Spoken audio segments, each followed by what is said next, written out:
Alright, let's talk about how we go about pre-writing for a prose prompt, okay? Get my pencil here so we're ready to go. Alright, just as always, let's start up here with the prompt. In the passage below from The Adventures of Peregrine Pickle by Tobias Smollett, Mr. Pickle encounters Godfrey Gauntlet, the brother of his beloved Amelia. So lots of context in there. First of all, we need to pick out the title. I think it's also important to remember the year is the 1751. Tobias Smollett is our author. We have Mr. Pickle encountering Godfrey Gauntlet, who is the brother of his beloved Amelia, okay? So lots of context. Consider how the two men confront their own uncontrolled emotions and yet attempt to abide by their social norms. So I'm going to make note of this because this is what it wants me to do as I read. Read for that relationship between their emotions and what society wants from them. Then, in a well-developed essay, analyze how the author explores this complex interplay between emotions and social propriety in the passage. That right there is my task. So, well-developed essay, analyze that relationship between emotions and social propriety, because interplay just means relationship. You may wish to consider such literary techniques as dialogue, narrative pace, and tone. I'm underlining those because it says such as. Those are suggestions. But this right here is where I need to get my claim. What is the relationship between the emotions these men are feeling and the propriety that they're supposed to show? So let's see what we find as we look at the passage. Mr. Pickle, you have carried on a correspondence with my sister for some time, and I should be glad to know your nature of it. To this question our lover replied, Sir, that's an example of propriety, I should be glad to know what title you have demanded you have to demand that satisfaction. Sir, answered the brother, I demand it in the capacity of a brother's brother, jealous of his own honor, as well as of his sister's reputation, and if your intentions are honorable, you will not refuse it. There's a lot about honor and reputation in here. That's, again, tied to this idea of social propriety. Sir, there's another one, said Peregrine, I am not at present disposed to appeal to your opinion for the rectitude of my intentions, and I think you assume a little too much importance in pretending to judge my conduct. Sir, replied the soldier, I pretend to judge the conduct of every man who interferes with my concerns, and even to chastise him if I think he acts amiss. Chastise, cried the youth, with indignation in his looks. Sure you dare not apply that term to me. You are mistaken, said Godfrey. I dare do anything that becomes the character of a gentleman. Gentleman, God wot. Gentleman is a sign of propriety, replied the other, looking contemptuously at his carriage and horse, which was none of the most superb. A very pretty gentleman, truly. So there's kind of difference in money or status here. I think indignation here is a sign of his emotions, because remember, that's what the prompt is asking us up at the top. So I want to stop there just because there's obviously a shift, because this does not start with dialogue the way it was. And there's a few things, because it wants me to look at dialogue, narrative, pace, and tone. And in this section alone, the pace is very fast. This use of hyphens throughout keeps this of rather quick dialogue.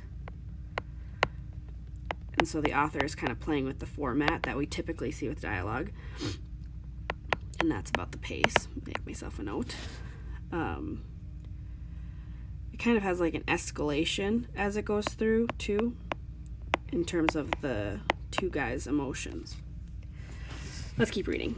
The soldier's wrath was inflamed by this ironical repetition, the contempt of which his conscious poverty made him feel, and he called his antagonist presumptuous boy, insolent upstart, and with other epithets which Perry retorted with great bitterness. A formal challenge having passed between them, they alighted at the first inn and walked into the next field in order to decide their quarrel by the sword. So they're going to duel. Having pitched upon the spot, helped to pull off each other's boots and laid aside their coats. This is really funny. There's a lot of formality in this, which can be tied to propriety. Mr. Gauntlet told his opponent, and he himself was looked upon in the army as an excellent swordsman, and that if Mr. Pickle had not made that science his particular study, they should be upon a more equal footing in using pistols. Peregrine was too much incensed to thank him for his plain dealing, and too confident in his own skin to relish the other's proposal, which he accordingly rejected. I think there's more of that signs of propriety in his offer to use guns instead of swords. Is kind of ironic because in a duel you'd want to just win, so why would you give them the advantage to kind of level the playing field? So then, drawing his sword, he observed that were he to treat Mr. Gauntlet according to his deserts, he would order his man to punish his audacity with a horsewhip. Exasperated at this expression, which he considered an indelible affront, he made no reply, but attacked his adversary with equal ferocity and address. I think this is showing their anger towards each other. The youth parried his first and second thrust, but received the third in the outside of his sword arm. Though the wound was superficial, he was transported with rage at the sight of his own blood. There's their anger again. And returned the assault with such fury and precipitation that Gauntlet, loath to take advantage of his unguarded heat, stood upon the defensive. In the second lunge, Peregrine's weapon entered a kind of network in the shell of Godfrey's sword. A blade snapped in two and left him at the mercy of the soldier, who, far from making an insolent use of the victory he had gained, put up his toledo with great deliberation, like a man who had been used to that kind of recounters, and observed that such a blade as Peregrine's was not to be trusted with a man's life. Then, advising the owner to treat a gentleman in distress with more respect there's that propriety for the future, he slipped on his boots and with solemn dignity of demeanor stalked away. So this is kind of funny, like, obviously they're very mad at each other, but he just kind of walks away because the sword breaks. So, in terms of deciding this relationship between the emotions and their social propriety, I think my claim, I'll write it down here at the bottom, is that Smollett, is there two T's? Yep. Reveals the irony of social propriety when strong emotions are involved. Because in this case, these men are obviously very mad at each other over this woman, Amelia, one's brother, one's sister, and one's lover. So then the fact that they kind of like do things like, take their swords off, put their boots off, put their coats off, all that kind of is ironic in that we'd normally expect someone who is mad to just act. And they do things like calling each other sir. So despite these like really, I guess, strong feelings of anger, they actually act very gentlemanly towards one another. So that's kind of where my claim down here comes from. This idea that Smollett reveals the irony of the social propriety when strong emotions are involved. Because then there's multiple things. I could talk about this first section and how they're referring to each other as sir and gentleman throughout. That would be a strong argument about that.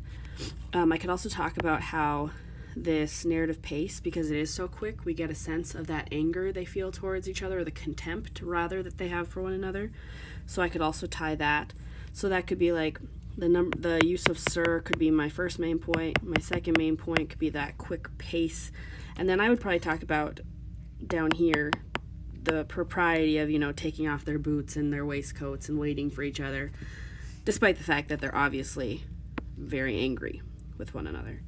So in pre-writing, my claim is down here, responds to the claim that they're asking for in the prompt. And then I have 3 different techniques I can talk about. 1 being this use of sir throughout. 2 being this quick-paced dialogue to show the contempt that these men feel for each other. And then 3rd, the irony of, or I should say the formality of this duel that the two of them are going to have. And that would be my paper.